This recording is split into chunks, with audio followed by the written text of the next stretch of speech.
I think that, we're coming out of summer, so you have our summer interns, and, some of them are pursuing development careers, some of them are pursuing architectural careers. And I think the ability for a young person to get into, if they're wanting to pursue architecture or even development, anything, working for the GC is a very valuable thing, because you see not only from a design aspect, okay, like how this is getting built, but you also see how the GC has to interact with the subs, and how the subs actually build it on site, and then how they get, whether it's RFI process or how it's getting really built, and then how it's going to the owner. I mean, it's kind of like spanning that middle ground. Welcome to Beyond the Blueprint, powered by Contractors, Closers, and Connections, Orlando. Join me for in-depth interviews with some of the top commercial real estate and development executives in the industry. We uncover their success stories, their strategies, and their lessons learned along the way. Gain valuable insight whether you're a seasoned pro or just starting out. Welcome back, Beyond the Blueprint. I'm your host, Branson Bowen, and today we are sitting down with Clark Stranahan with C4 Architecture. We are going to dive into his origin story in episode 1 and episode 2. We're going to kind of dive into what his experience is like in growing his architectural firm. Make sure you like and subscribe to this channel to provide more valuable content for our next episodes to come. So we're going to get started. Clark, how you doing? I'm doing well, thanks. Appreciate it. Hey, I got to say, you're taking a little bit of a risk here having an architect. We're not known for our sparkling personality and our entertainment values. So as a friend of yours, I hope this goes really well. As an avid listener of the Beyond the Blueprint, I think you're maybe taking on more than you can chew here. Well, luckily this industry is full of risks. So right. Well, this will be part of your risk background. Risk reward type thing. Exactly. So let's jump into it. So let's just kind of go with, introduce yourself, where you're from, where you've kind of been, and go. Yeah, sure. Clark Stranahan. I grew up in northern Indiana. Not a lot of great architectural influences in the cornfields of Indiana, but I was fortunate. Most of my family came from a construction background. My uncle had a residential construction company. My grandfather was a part of the Seabees, which is a naval construction group. And then my dad was in construction, has been in construction his whole life. He actually built the house that I grew up in. I say built it. He built most of it. Yeah. So he got like 60% finished and said, "All right, gang, we're moving in." And it wasn't just any normal house. It had an indoor swimming pool, solar panels. The pool was heated by pipes that went through the fireplace. Full like basement with 4 bedrooms in the basement, and a huge 75 kilowatt generator for the house and I guess the rest of the neighborhood. I don't know what he was thinking, but and he built it by hand, like that was his for a year. That's pretty much all he did.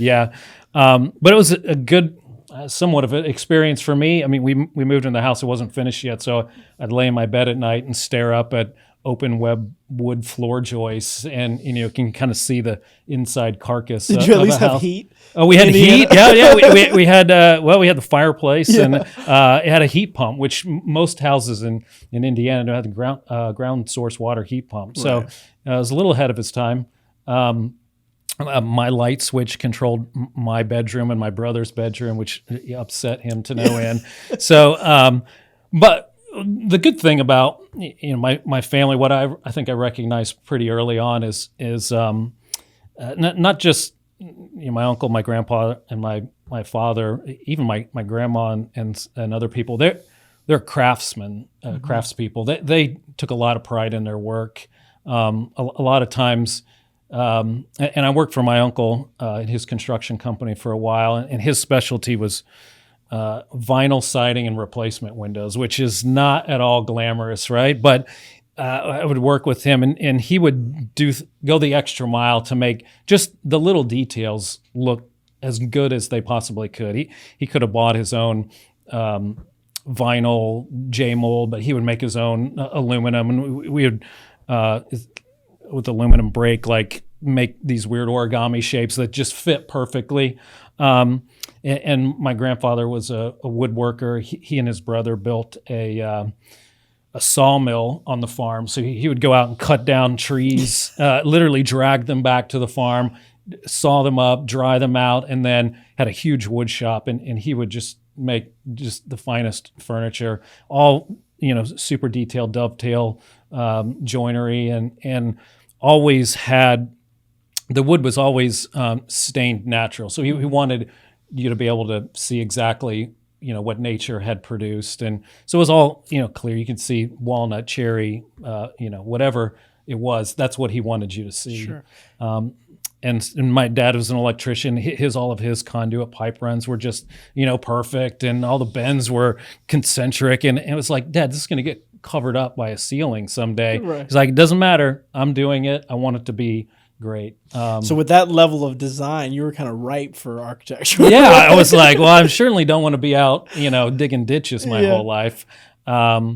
But I still find myself, when we're in the throes of doing projects and work, the shortcut comes to mind, and you think, well, maybe I could shave a few minutes off of this little task if I just did it, the shortcut way. And, there's always a voice in the back of my head saying, don't do that, do it the right way. Sure. And so I think it's somewhat of a lost art. I mean, I appreciate when we go out to job sites and I see, someone who's done something, lap trim the right way, or, the paint doesn't have any drip marks and those sort of things. Like, okay, someone took a lot of pride in this work. Sure. And, in today's world where you're just trying to get in and out all the time, trying to, make as much as you can, people don't always think of it that way, but taking a lot of pride in your work, helps considerably. Yeah, Absolutely. it's very important to me. So how did you get into architecture? So let's start. Yeah, so I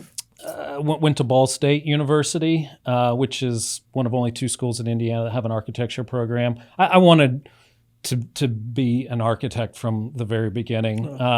And I think most architects do. I mean, a lot of people who are like, hey, they're an accountant or somebody, and they think, I really wanted to be an architect growing up, but something happened and I just didn't make it. I think you'll never meet like an architect who's like, I really wanted to be an accountant, but I fell into architecture. It's one of those professions that really once you find a passion for it, you really want to stick with it, and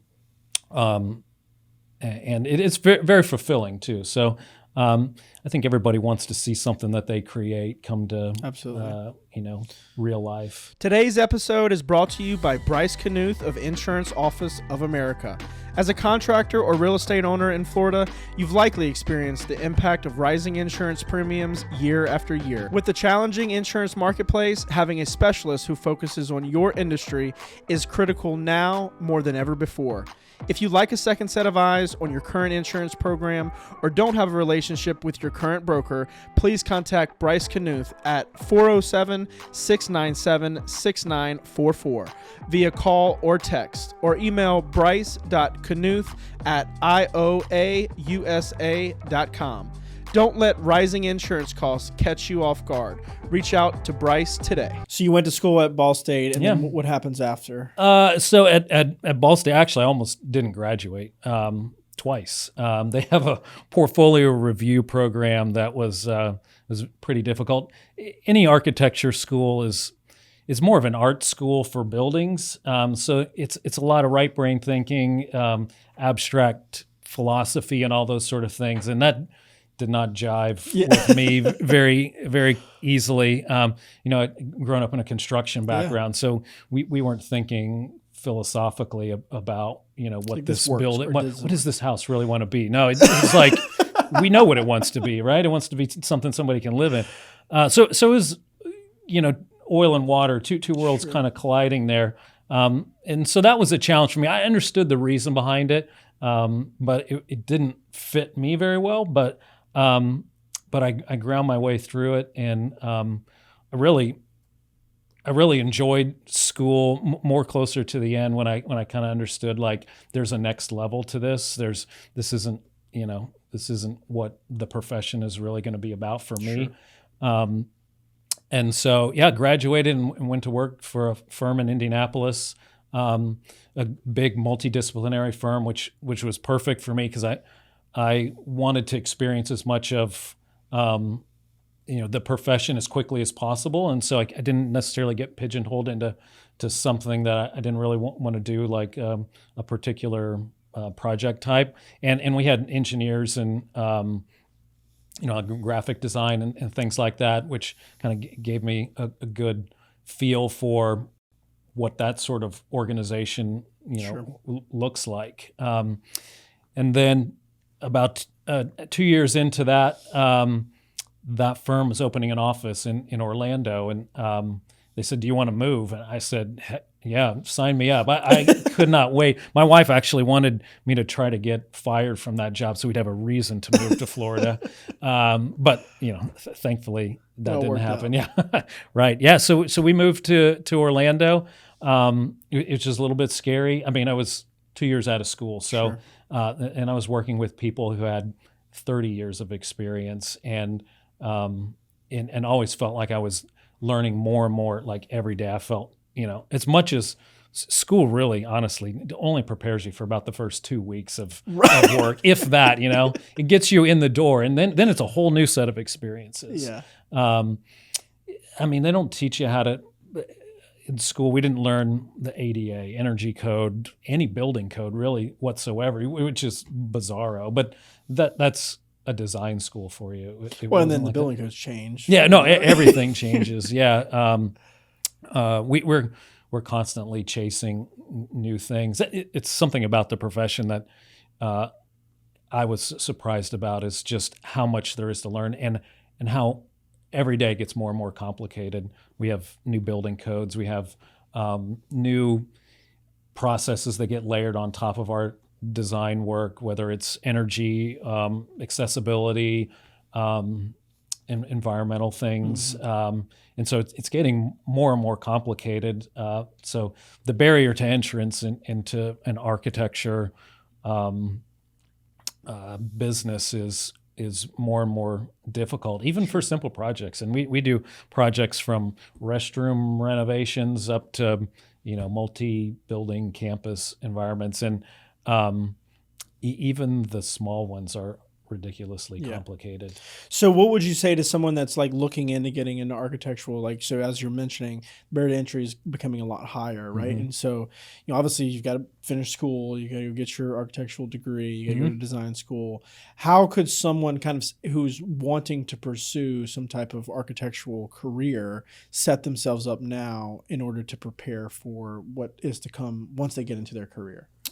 Yeah, a lot of it is, to me, it's observation. One, you can walk around really anywhere and start to notice like different building types, different construction types.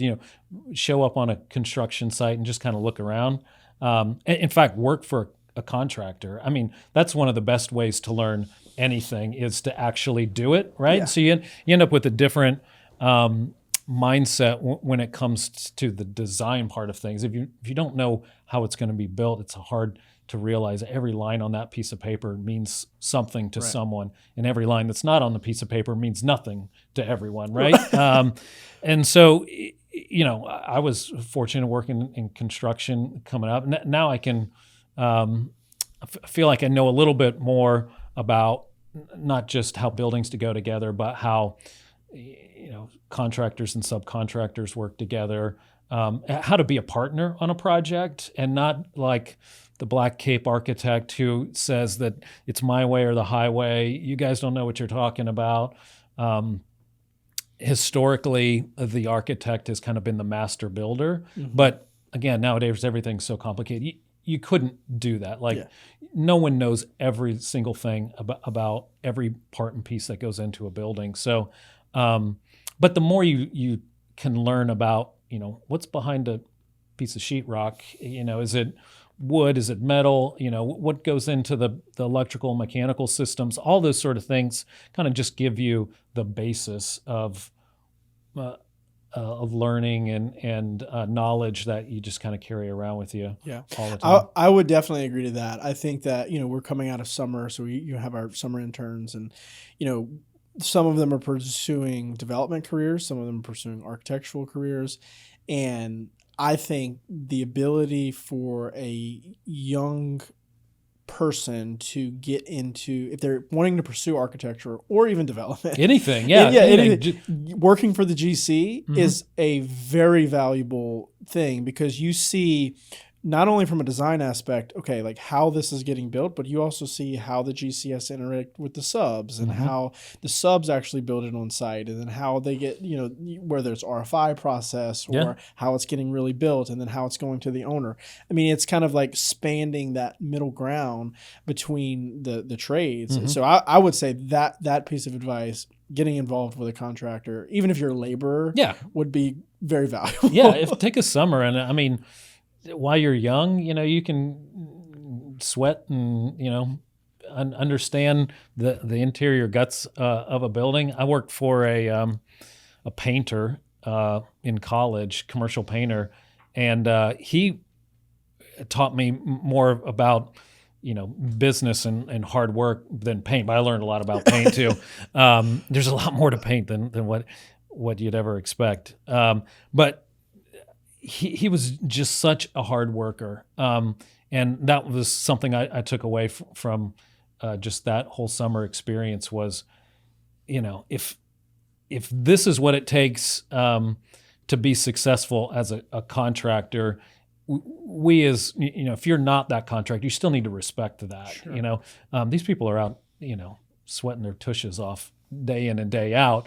And they have an entire circus around them trying to coordinate things. And like these projects, super complicated, lots of people involved. It goes so much better if you think of it as a team mentality. No one is more important than anybody else. We should all work together. If somebody makes a mistake, you help them figure it out, because at some point you're going to be the one that makes a mistake, right? Sure. We're going to leave something off the drawings, and I don't want to, have somebody with a vendetta against me, like they threw me under the bus. So guess what? They're getting it next.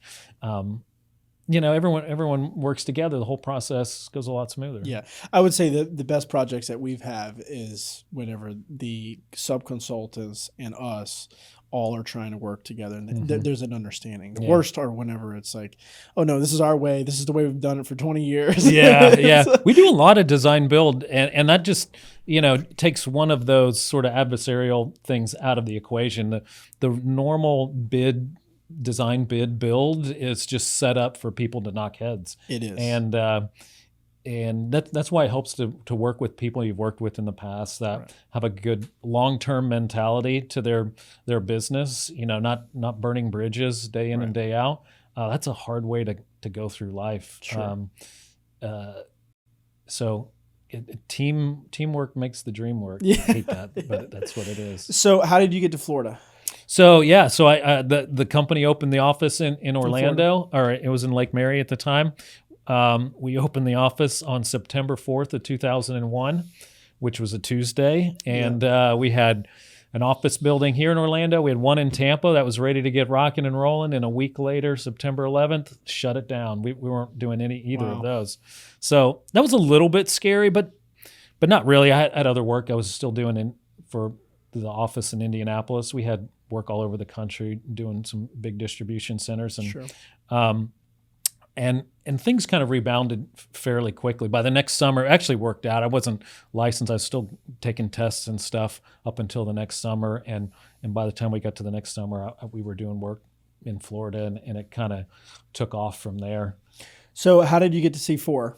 Yeah, so that was in 2001. 2005, our office, the management in Indianapolis was going to sell our office to an office here in Orlando.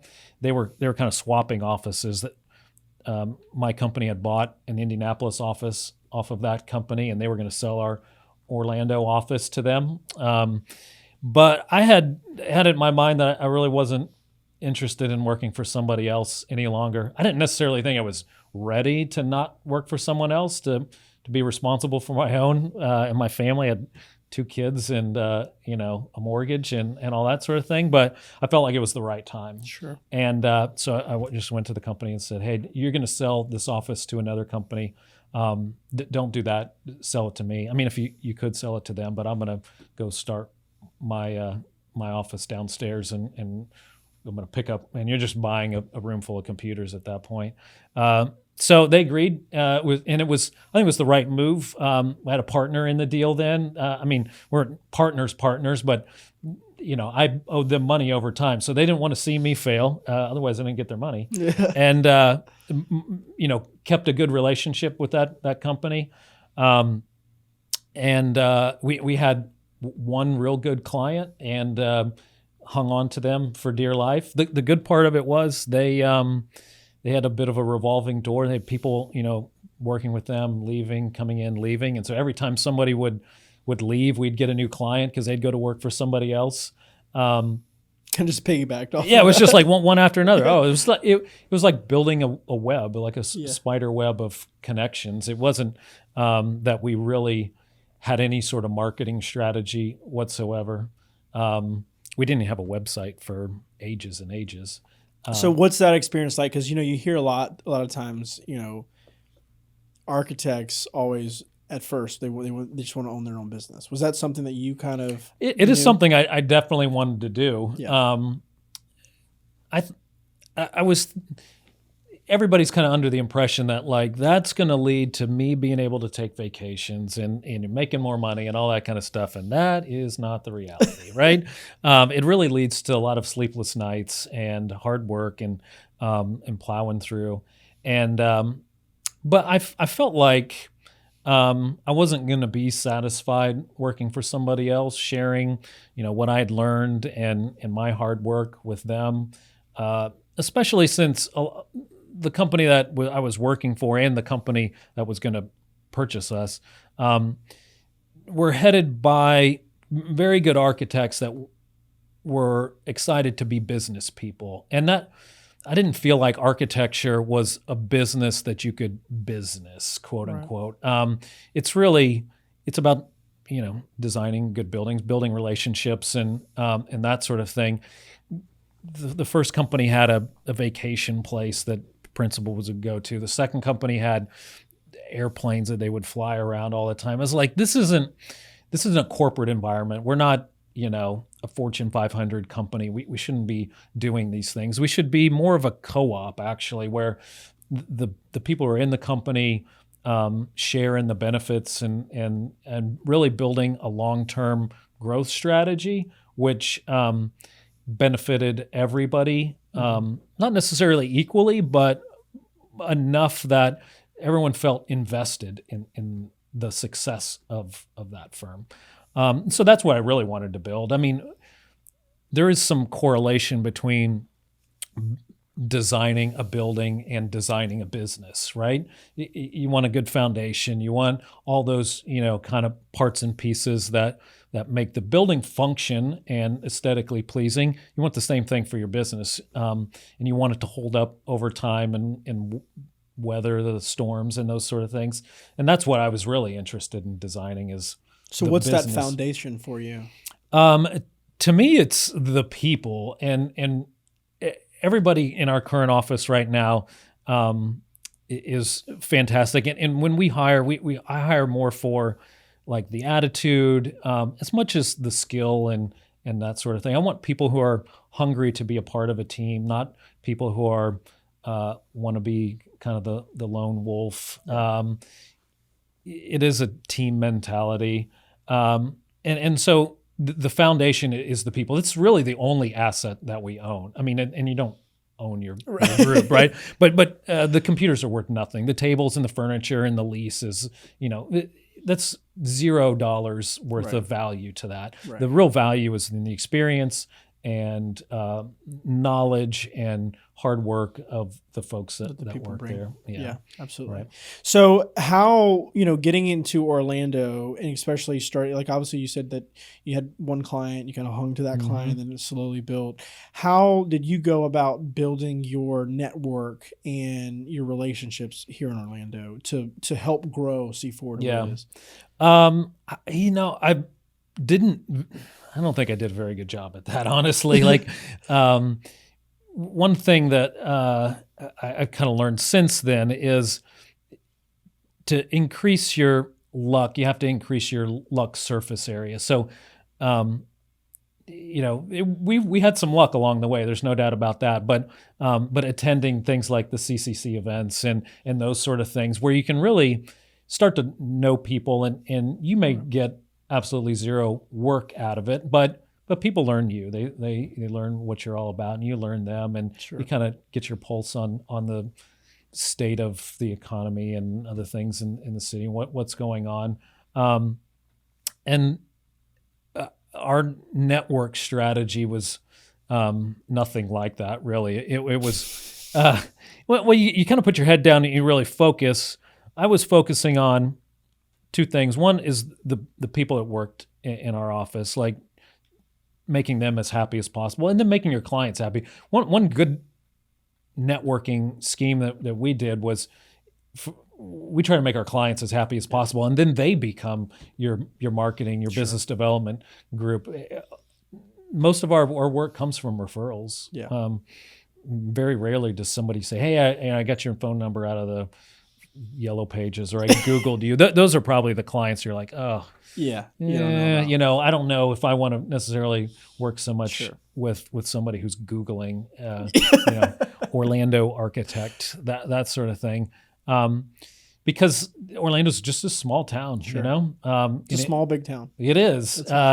It doesn't take long before you pretty much know most of the people, or they know you. Right. And so having a good reputation, there's not a lot of bridges you can burn and still have avenues of work. So you really have to really hang your hat on that, and focus on that. And that was our focus the whole time. That's something that is very, in my opinion, important, and just kind of like drilled in my head very early on, was just that, like, that reputation. I mean, word spreads quick. And, I grew up in a small town in Louisiana, and it was quick. And I got here and I was like culture shocked. I was like, there's so many people, they're from all over. And then I realized, like, after a little while, it's just a little bit bigger. It's especially in the industry. Right. Yeah. It's like a college campus going, from high school to college. It's like, not this isn't that big of a place. I know somebody and they know a lot of other people. Right.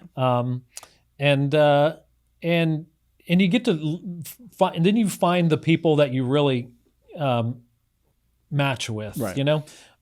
That's been interesting is to find people who, and a lot of people in Central Florida from other places, but you find people that didn't grow up far from where you grew up, or they have the same sort of mentality as what you have, and you become friends with them as much as colleagues. And there's some shared experiences and stuff there. And that's really kind of the basis of a lot of working relationships is if not a friendship, at least, a little bit of you're building that foundation in that relationship for sure. Yeah. There's a lot of our clients I've become actually pretty good friends with,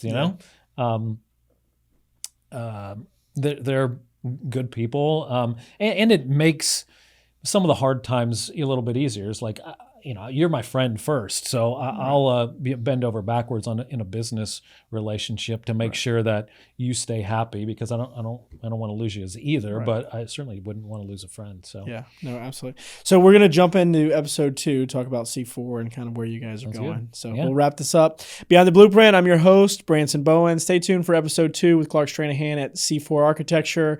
Make sure you like and subscribe for episode 2. We'll see you next time.